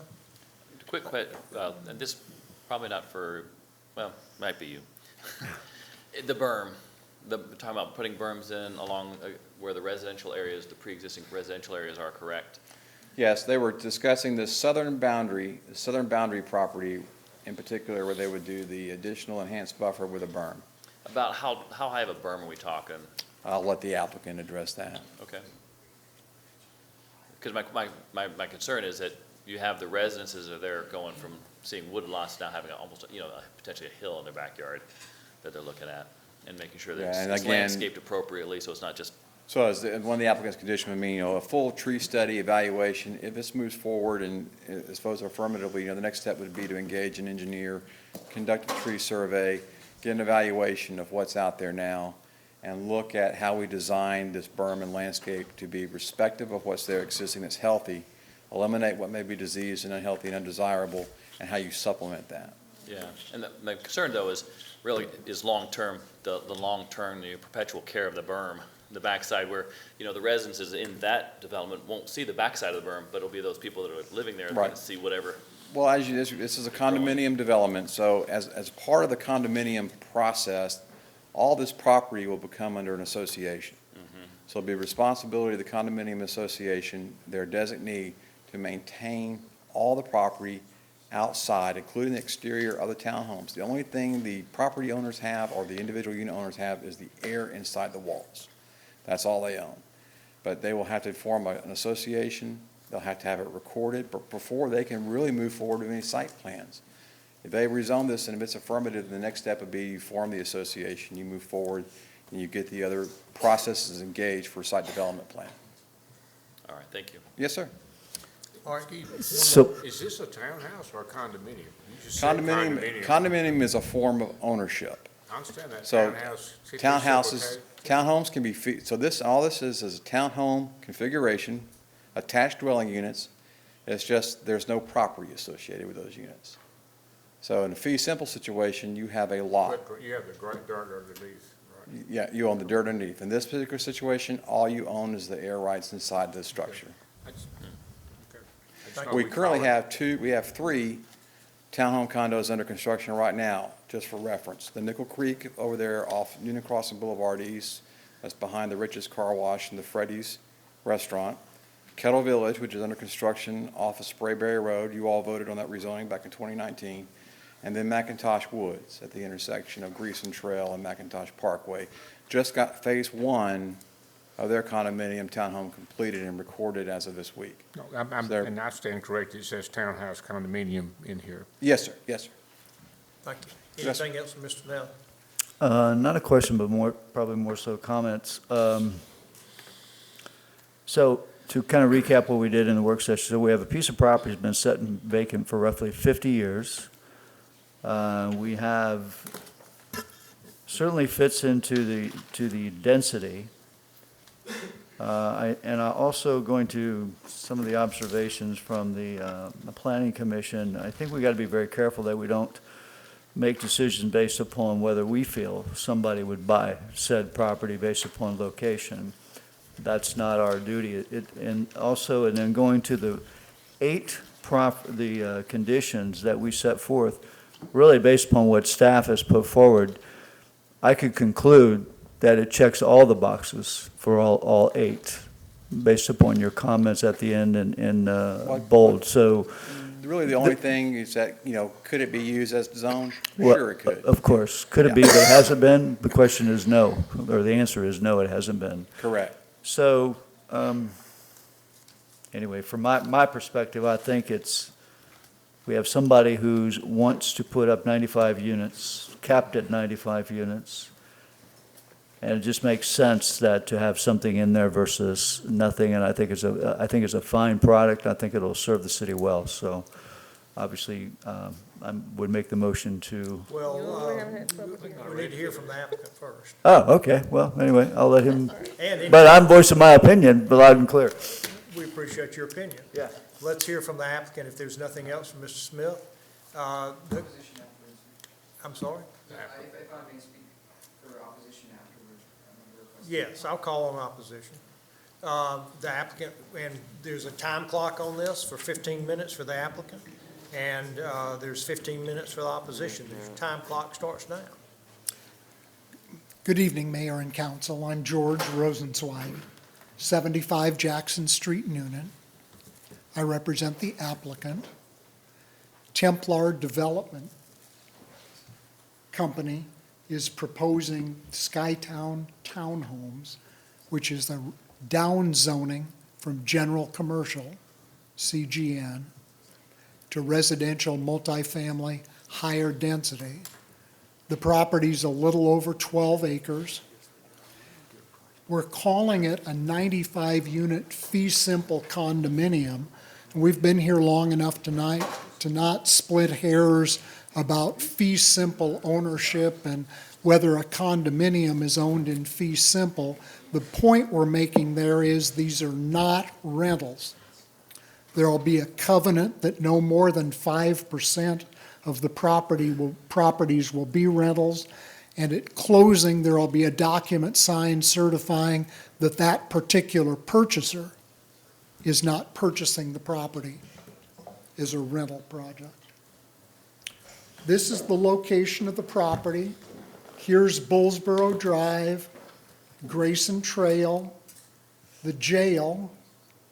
Adjoining on the backside are apartments that have a density of 7.8 units per acre. Next to that are apartments with a density of 10 units per acre.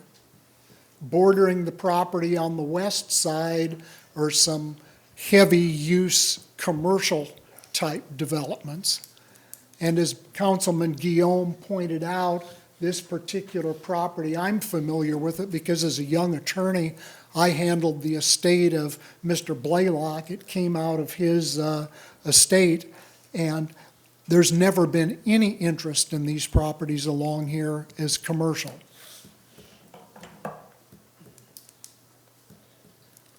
Templar Development Group is it's local, it's family-owned and operated. They have substantial experience in residential development and home construction. This is the site plan. Here's the main entrance on Bullsboro. One of our proffered conditions, this yellow strip here, north-south, will be built to link specifications. The aim being to extend the link trail all the way to Bullsboro Drive. The emergency entrance here will be built to link specifications. You can see here the property that's being reserved for eventual future commercial development. Mr. Smith did a good job, very good job of presenting the conditions. What we did, we listened very closely at the workshop, and we think we've addressed all of the comments that people had. The rentals, the units per acre, the 20-foot planted berm on the south side We've tried to word that so it took into account the discussion between Councilwoman Jenkins and Mr. Phillips about how there may be some places along the south side where the natural buffer is adequate, but that we need to be careful that where it isn't adequate to properly screen. I'm told by Jay Knight, who's here tonight, that the plan for the buffer is 4 feet for the buffer and then the plantings on top of that. But of course, where there's natural screening, it may be the city decides the natural screening is better. In terms of the link trail, I have a slide on this in just a minute, but going back for a second, and Michael, I'm going to watch out for you there. I see you dodging. We're proposing to pay $1,100 per unit to extend the link trail south towards where it presently crosses Robert Street, somewhat south of the property. This Exhibit A is the planted berm that's being proposed.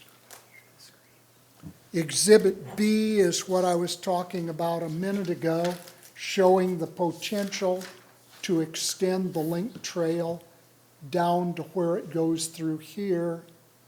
There's no sidewalks in that area. Roberts is, the front yards are relatively small, so we thought the thing to do, Jay Knight believes that the $1,100 ought to cover the materials for the eventual construction of the extension of the link trail. This, and this is awfully hard to see, but what it is an exhibit that shows the condition of the current specimen trees on the property.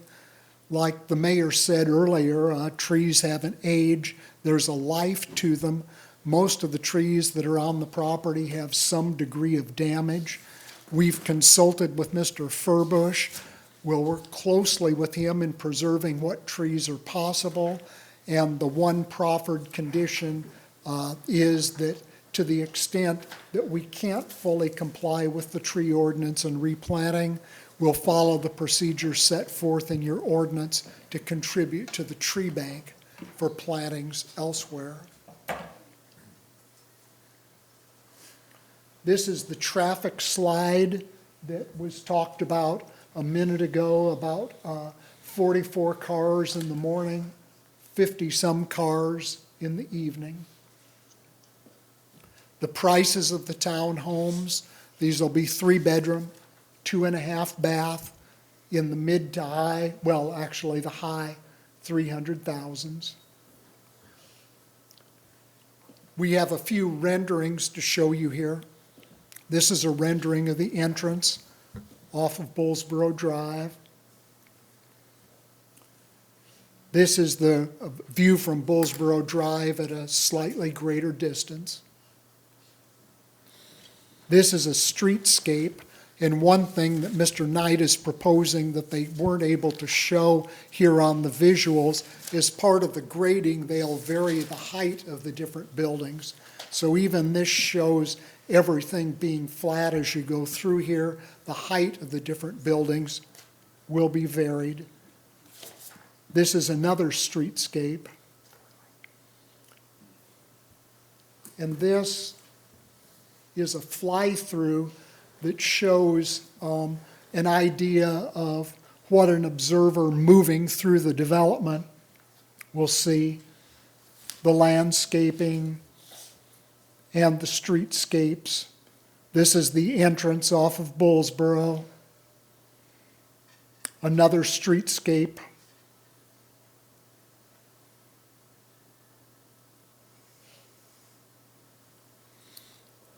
Still another view of the streetscape.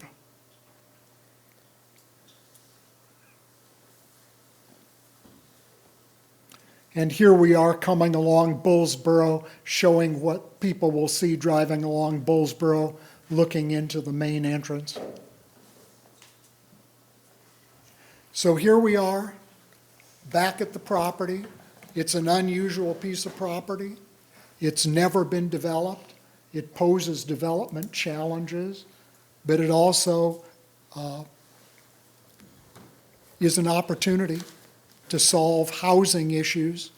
And Mr. Knight is an extremely experienced builder. He has a great deal of familiarity with this particular product, and I think this would be an asset for our community. And with that, I'll introduce Jay Knight, who wants to address you for a moment, and then when he's done, we'll reserve the remainder of our time for rebuttal. Okay. Thank you, Mr. Rosenzweig. Mr. Knight, you're 9 minutes into your 15. Okay. Thank you very much. I just wanted to thank you for this time and the opportunity to present this. My family, we do business all over the Southeast, but this is home, and we want to do something special here. I really appreciate the workshop you had. That was it really set a bar for our experience with other municipalities. And what was great about it is we heard the concerns about the rentals from Mr. Alexander. We're not building a rental community. We're building a home community to sell. The buffer from Councilwoman Jenkins, we agree with you. I think we would agree that we wouldn't want to take down great existing trees to plant a buffer. So what we try to do is word put the language in such a way that we have some flexibility that Mr. Furbush could help us to determine what needs to stay as existing buffer. But in your ordinance, Noonan's ordinance, there's a very defined landscape design and standards for berms. And so for a 20-foot wide berm, it calls for about 4 foot at the crown, just for a 4-to-1 slope. And then it defines all the planting. Now, the berm itself will be on our side. And so, Ms. Kritika, I think you mentioned that you could be in your yard and all that stuff get unwieldy and nobody would maintain it. It would be on our property, and as a condo, all that'll be maintained by the HOA, both sides of the berm. So I think that's a good thing. Mr. Furbush has pointed out a number of times concern about with this density that we would not be able to plant enough trees to comply with the tree ordinance. So we dug into that, and Mr. Furbush was good enough to talk to me and educate me that in the event we could not do that, the one option the city has available is if we pay into a tree bank that he is a facilitator of, the amount for trees of your standard and the amount of labor, that the city would have that, and the city could use that at its discretion to put trees where the city would like. And so you already had that in place, and we know 100% we have to comply with the tree ordinance. The $1,100 per lot, I measured the distance from our exit onto Berry Avenue down to the Link Crossing. That's more than enough to pay for all the labor and material needed. However, there's an easier access, George and I didn't have an opportunity to discuss this, that you may elect, the city may elect to do access, is going down Greason. There's not a number of driveways to contend with. The properties are wider off the road. So the $1,100 was much more than enough to go to the Roberts Road crossing if the city one day elects to do that. But it also is enough to pay for if you elected to go all the way down Greason, and there's an existing sidewalk network there, and the link also crosses Greason. So we thought that would leave some flexibility. I had a long hospitalization. If I may interrupt your 2-minute warning. I better keep that for a rebuttal just in case. Thank you very much. All right, thank you. Okay, Mr. Smith. I wanted to answer the question that Councilwoman Jenkins asked earlier about what would the buffer be if it was developed as CGN. We did some research, it'd be a 20-foot buffer on that southern boundary. All right, thank you. This is the opportunity for anyone who's in opposition to come forward and speak. I believe you mentioned you were. You'll come forward and state your name, please. Just for the sake of better easement, I'll come through this way. And the Hello, 15-minute council clock members. starts. Thank you. Yes, sir. So my name is David Vazone. I am president of a local HOA within the city of Noonan. I'm coming forward, and the reason that I'm presenting opposition, I wanted to highlight a discussion that Mr. Knight mentioned as well. And I'm just going to read it for the sake of brevity. Councilmember, this is from the Noonan Times-Herald. This is from the November 20th meeting that you all just had, and some comments from Councilman Alexander that I really wanted to highlight because they're essential. Councilmember George Alexander asked if the development could commit to a maximum of 5% rentals, but Councilmember Paul Guillaume, is that correct? Yes. Okay, Guillaume, I don't like it when people get my name wrong, so. Councilmember Guillaume said, somebody doesn't invest in that price range, quite frankly, to have it in their portfolio, which Mr. Knight highlighted again. Knight said the homeowners association would be responsible for regulating that kind of activity. Mayor Keith Brady agreed with both council members. He said while the HOA could try to enforce it, if someone had to relocate for work and they couldn't sell it, they could probably rent it to someone. Knight said that he owned a townhome, and the HOA said they were very tough on that issue. So my concern with this is directly related to HOA issues, and I want to bring up a couple of those. To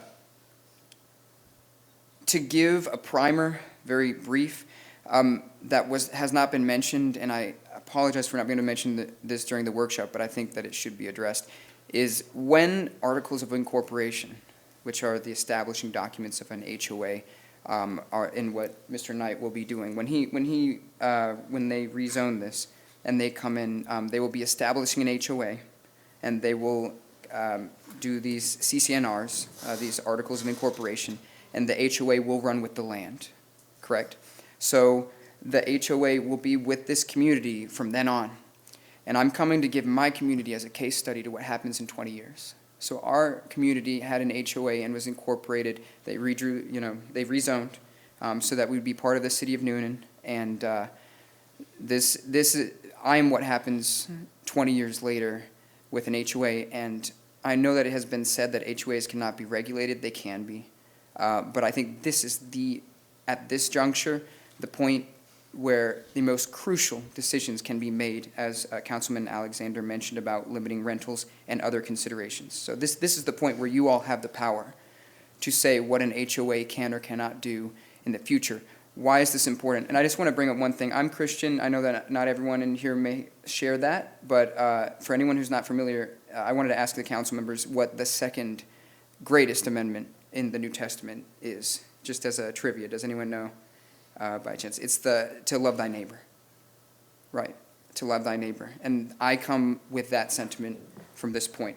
So when in our community, and in many if not most HOAs, the developer is the entity that will control the HOA.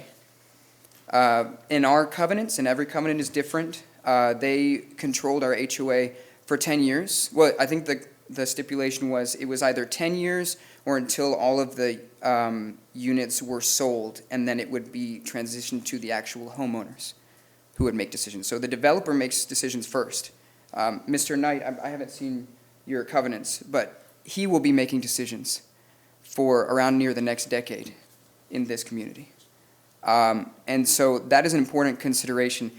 Just to be clear, my purpose is to exhort you all as council members, if it means not approving this, if it means tabling this, to consider having a special committee to be able to evaluate HOAs in our city. It's very important. I'm going to get into why that's important. So I'm going to move on to our specific HOA. I wanted to, one thing that's very important is that HOAs have an unprecedented amount of power. There is not much regulation or oversight for them, and that's why I think that we should have a special committee in our city for oversight of HOAs and the creation of HOAs. HOAs can place liens on your properties. So as an example, let's say I don't cut my grass. I get a fine from the HOA, and that fine, we've had experience in our neighborhood that those fines have in many cases been completely unwarranted. They've not been able to present evidence to us for those fines, and they have added interest to those fines, to the point that we have had homeowners have a lien placed on our property. What is a lien? A lien is when you get a judgment the HOA has a judgment made against a person's house. If a lien's made against my house, let's say for $2,000. At $2,000 in Georgia, someone can foreclose on your home to secure a debt. So if I have enough grass fines from HOAs on my home, and they place a lien on my property, then they can take my home away from me. And that is something that happens. It's written into our covenants that they can foreclose on homes. And in our specific community, we've done metrics, and I apologize, I don't have a better presentation, that our homes have changed ownership because of foreclosures, especially between 2010, 2020, almost 3 and 4 foreclosures for some homes in 4 and 5 years, which is unprecedented. It's more turnover than rental properties. So with liens, the other option to advance the lien, to collect on the money, is to garnish wages, which means that the HOA has the ability to reach their hands into your paycheck and against your will take your funds. Normally, these are measures that I understand that they have to have some way to secure funds. But when it's based on things that are not well warranted and there's no oversight, really it's an open field, it's fair game for the way that they want to do it if no one's watching them. So I just want to encourage. If you don't mind, could Sure. I interrupt for just a second? I want to make sure that there's no one else here who is in opposition. This young man is taking up, he's already taken up 7 minutes of the 15, and I don't want him to be the sole speaker if there is another person in opposition. Go ahead. I appreciate that, Mayor. If you have something specifically to say about the property, we would appreciate that too. rather This is than all just specific to the property, sir. Just a dissertation on HOAs.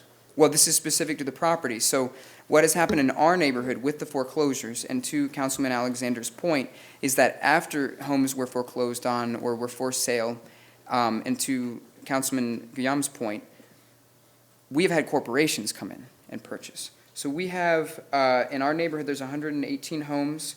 We have 33 homes that are owned by corporations. So we have corporations from Delaware that have bought houses to rent out. We have corporations that are based in Flagstaff, Arizona, that have purchases. So this is specific, Mayor, to this case, because I exhort you to put thought into what conditions are going to be placed on the HOA and reviewing their covenants and what they're able to do before allowing these kind of developments to happen. And I appreciate all the scrutiny that's been given to the buffer zones and all those, because it's important. But this is another, I wanted to add a box, essentially, to what needs to be checked off and looked at with new developments. Because if they don't, then it's going to end up with our neighborhood. We have people who have their wages garnished into bankruptcy. And so, for example, just talking solutions, there could be a condition where foreclosures cannot be pursued without having to have mediation and having to have proper documentation of fines within city ordinance or within the conditions that are asking. You all did this. You all said we want no more than 5% rentals, and the developer, the gentleman, complied. So you very much have the power to make these changes. I just want to give another example. We had traffic tickets that were enforced for I say tickets, they really were, that were enforced for 4 years in our subdivision, which was a violation of the contract of covenants because there was no condition where they could give a fine for parking in the street. So essentially, they usurped the city's jurisdiction over the street, because normally the police are the ones who give a fine, correct? They literally created these stickers that were similar to city stickers and put the HOA number on them and would place them on cars that were parked in the street and were telling everyone you can't park in the street. And when we went back, they were not able to do that. So that's why I'm saying that in this specific to your question, I encourage you all to vote nay for this until we can have a special committee that will look over with more coarse scrutiny what rentals will be doing, or what will happen with rentals in the community, and really look over their covenants and see their intentions. Because the intention should be the homeowners, people from Noonan, the city of homes, it should not all be in the hands of developers. It should be for people like me or for everyone here. The scrutiny will help make sure that that happens. It will make sure that homeowners are protected, that the HOAs that will be established, there will be limits on them and what they can do, and to really see what, for example, my son's experience, as he's on Roblox on the iPhone, what his experience is going to be, say, if he were to live in this neighborhood in 20 years, if he's going to have to battle like I battled to recall our current administration and get rid of our board of directors that had people so scared that they wouldn't walk their own dogs during the day because they were regulating the breed of dog, or they were afraid to put out their Instacart boxes because there were violations that were being given out for these things. And our covenants are so poorly written, which is why there needs to be more coarse scrutiny, that we're not allowed to have flags, even on the 4th of July. So, there are other stipulations. So I appreciate your time. I would just yield to anyone who else would want to do it. One more thing I wanted to mention, I'm sorry. For the buffer zones question, our buffer zones, and we've spoken to city council members about this, we have trees that have already fallen. We had a person who was homeless because of trees that fell. And when we went to our HOA to have them upkeep the buffer zones, which would be another consideration for a special committee, is how the buffer zones are being upkept 20 years from now, is the HOA wasn't going to do anything about it. And it's their property, so I can't go and say upkeep your land. And our buffer zone, I think, is 5 feet around the neighborhood. But I currently have another homeowner who's come to me and said there's a tree that's going to fall on my home. I personally have a problem with the trees that are in danger of falling on our home because, as the gentleman said, the attorney said, trees have a life cycle, and when our trees now, we're just having problems with them falling. And there was no way previously to have our HOA upkeep them. So I encourage you all to consider those questions, and I appreciate your time so much. Thank you. We appreciate you being here. Were there any questions of the applicant? I just had one. The applicant had reserved a couple of minutes. Yeah, I've got some. Somewhat, I can ask a question, but doesn't cut into his time, correct? No, questions will stop the clock, so. Yeah, stop the clock. I just wanted to ask it kind of, so on those properties, the grass is going to be maintained by the HOA, by you. Each individual homeowner is not going to be responsible for their grass because there isn't going to be basically any. Is that correct? No, sir, all the landscaping will be maintained by the HOA. All right, that's what I need to know. Thanks. I got a couple of questions. Sure. And it's probably in there, but I can't find it right now. What's the square footage on these units? Gosh, I don't have it from the top of my head. They're 1,500 to 1,900 square feet. Yeah. 15 to 19? Yeah, that's what it, Okay. yeah. The berms, are you going to have swales on these so that, you're creating a 4-foot and that water runoff is going to go No, on somebody else's property? you're exactly So you're right. gonna We swale. have to make sure we have the water runs off the property. Okay. And then as far as the buffers are concerned, I got my answer to the 20-foot. I keep asking that question because I'm looking at this, especially because you all have answered my question on the south side. And the point of our workshop, of course, was to give us an opportunity to look at it, think about it, and so I thought some more. And now I'm looking at the other side, Right. where the heavy commercial is, and concerned that those back steps, those back doors to those places are right up on that heavy commercial side. And the noise from all the things that go on over there, and I'm looking at this from this is our opportunity to talk with you about making sure that there's a more sizable buffer on that side. Well, Because there's you a do have non-compatible there's uses a there. significant rear building setback on that side. And I've got to find a place to plant a bunch of trees. And so we can likely make that. We need, this is not inexpensive. And these houses are going to stray into the low 400s. I wish we could offer something that was more accessible. The costs are what they are. I really can't afford, to your point, for the commercial to be a detriment to the residential. So we'll do whatever we need to do, if it's fencing, if it's where we put the trees, that type thing, to make that as attractive as possible. Okay, and I have a question for staff on this. The 1,500 square foot, is that in this particular zoning classification, is that our minimum? No, it's a bit smaller than the minimum. It's a bit smaller than the minimum, so this is already going below. Larger minimum? Yeah, your minimums are 1,200 square feet. Okay, 1,200 square feet, thank you. So it is larger. Let me check. Okay, all right. That's what I wanted to know. Thank you. Okay. Any other questions? I do have one. The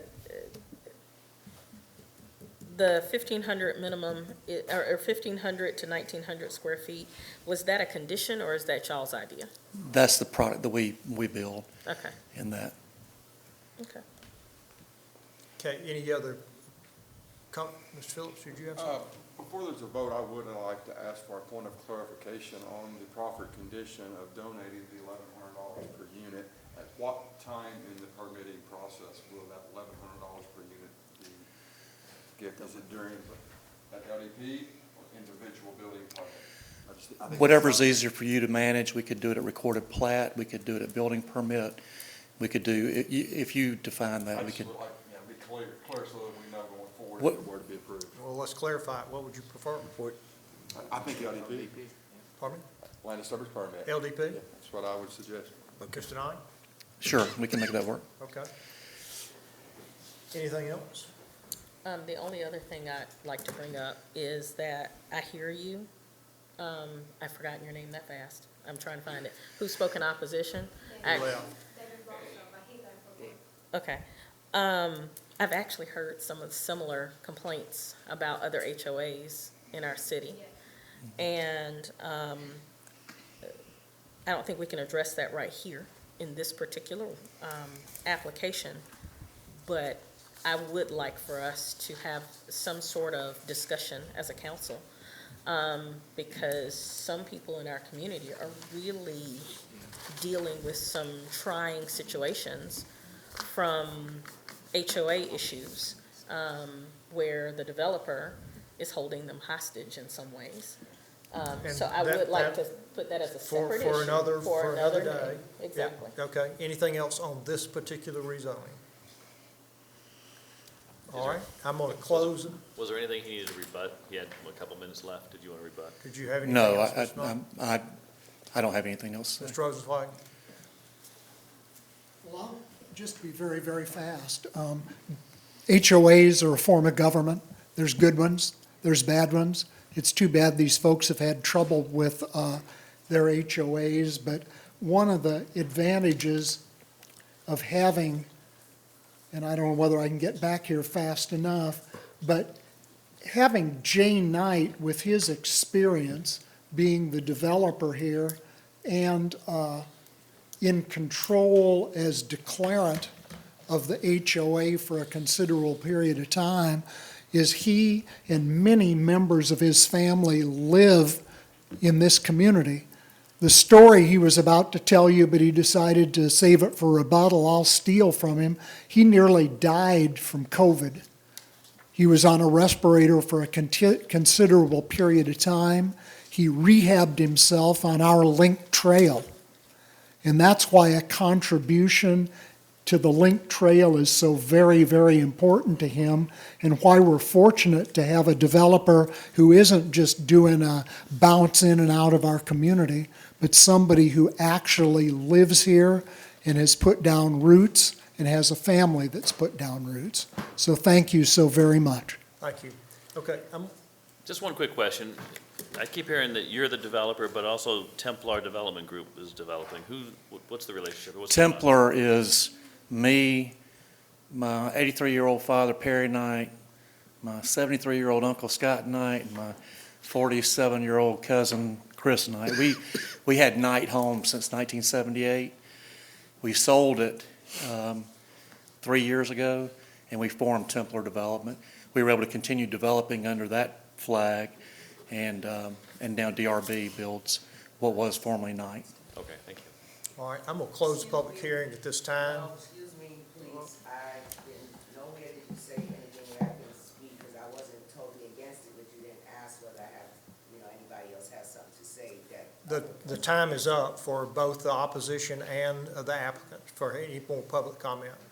Yes, I did call on anyone else that when the gentleman, Against it, you said. I'm sorry? You used the words that was against the project, like totally, I have something to say. not Okay. so much being Time against is, time is expired for anyone to speak for or against the project. So I'm closing the public hearing at this time, and I'll ask for a motion on the issue. Make a motion to approve with the proper conditions. I'm sorry. I'm going to ask for a motion to accept the report and recommendation from the planning commission. So moved. Second. Motion and second to accept the report and planning, report and recommendation from the planning commission. All those in favor indicate by saying aye. Aye. Opposed, like sign. I'll entertain a motion on the rezoning. Make a motion to approve, along with the proffered conditions as stated. Including the revision that the payment of $1,100 is the issuance. Including the provisions that Mr. Phillips stated on the $1,100 payment To be paid at the LDP. to be paid at the LDP. All right, is there a second? Second. Motion and a second. Any discussion? All those in favor indicate by saying aye. Aye. Opposed, like sign. Nay. Motion carried. Thank you. If you'll put this on our next agenda, please. Thank you. The next item on the agenda tonight is a second and final reading, consideration of adoption of an agreement and a general addendum, the Georgia Municipal Association, the City of Newnan Defined Benefit Retirement Plan. I'll entertain a motion. So moved. Second. Motion is second. We approve on second reading. Any discussion? All those in favor indicate by saying aye. Aye. Opposed, like sign. Nay. Motion carried 6-1. The next is the second final reading is consideration of an ordinance for adoption of local amendments to the plumbing code. Is there a motion? So moved. Second. Motion is second. We approve on second reading. Any discussion, questions? All those in favor indicate by saying aye. Aye. Opposed, like sign. Aye. Was that That one was in a nay. opposition? That was a nay. That was an A? Yeah. All right, 6-1. Same sign says A. Okay, that's fine. Okay, visitors, under visitors tonight, the first item and the only item, the second item has been withdrawn. So the first item is a request to close the streets of the 2024 Rock and Road Festival. Mr. Doan is here tonight, not necessarily to give a report because we've been here for quite a while already. Have you got any questions of Mr. Doan regarding, this is the same event we had last year. You could give us the dates, Mr. Doan, that would be great. Yes, sir. The 2024 date is April 20th, 2024. Okay, are there? I do have a question. All right, Yes, any ma'am. questions, Mr. Down? We've Does got all that this- in the packet. Yeah, but I got a question. Sure. And that question is, does this fall under our new race and roads closures with the police and the fines, fees and all that stuff? That's a good question. Excellent question. It very well may, but at this point, ma'am, I can't say that that a fee has been assessed to it in accordance with that schedule. But at the pleasure of this group, we have been a partner. Because it's expensive, you need to know that. That's right. Similarly to other events, that we put on and that we partner with, I mean, it could be a conversation for this group. We could put together what we believe is the fee and come back, but. And just that for your information, the organization did contribute $10,000 to the city of Newnan for last year's event, so it would be greater than any of the fees that we established with the other routes, so that was an FYI. So we did, we did pay a fee when you didn't even ask for it, so. Thanks, Not only- appreciate it. He just showed up one day with cash in a bag. That's right. We took it. Chris, give them a couple of things, like the Rotary Club's not gonna be that morning, and the event, we think is gonna be bigger, just quickly. So I am here on behalf of the Rotary Club, the Coweta Foundation, and Bite Coweta, and the nonprofits that these fundraising efforts support. And there have been some adjustments to it. The reason for providing you guys with this request today is to get it in place. So it's the same pattern we used last year, so we can elevate it up to the DOT for the closure, or I should say, the detour and redirection of traffic for the state highway out there. So there's a lot of partners in this. There's a lot of benefactors, not only businesses and nonprofits, but obviously it's a tourism event, and I saw most of you down there with big smiles on your faces. So, that's the reason for the request. It's very similar to what was submitted last year, with the exception of the closing time on Saturday, and that was adjusted, should the council find value in that. That was adjusted for public safety, to make it safer for the people installing the fencing, as well as the police department, so to keep them safe at 6 a.m. on downtown streets in downtown Newnan. So I'll keep it that brief. Thank you. Is Yes. there a motion to approve? So moved. Second. Motion is second to approve. Any other discussion or questions? All those in favor indicate by saying aye. Aye. Opposed, like sign. Motion carried. Thank you, Look forward to sir. seeing We you guys. appreciate that very much. The next item on the agenda is a need for an executive session for legal. I'll ask Mayor Pro Tem Corretco to take us into that with a motion. Thank you, Mr. Mayor. I move now that we now enter into closed session as allowed by OCGA Section 50, TAC 14, TAC 4, and pursuant to advice by the city attorney for the purpose of discussing legal, and that we in open session adopt a resolution authorizing and directing the mayor or presiding officer to execute an affidavit in compliance with OCGA Section 50, TAC 14, TAC 4, and this body ratify the actions of the council taken in closed session and confirm that the subject matters of the closed sessions work within exceptions permitted by the open meetings law. Is there a second? Second. Motion is second. We go into executive session for legal. Any discussion? All those in favor indicate by saying aye. Aye. Opposed, like sign. Motion carried. Ladies and gentlemen, thank you for being here this evening. We're in executive session, and we're going to take a 5-minute break.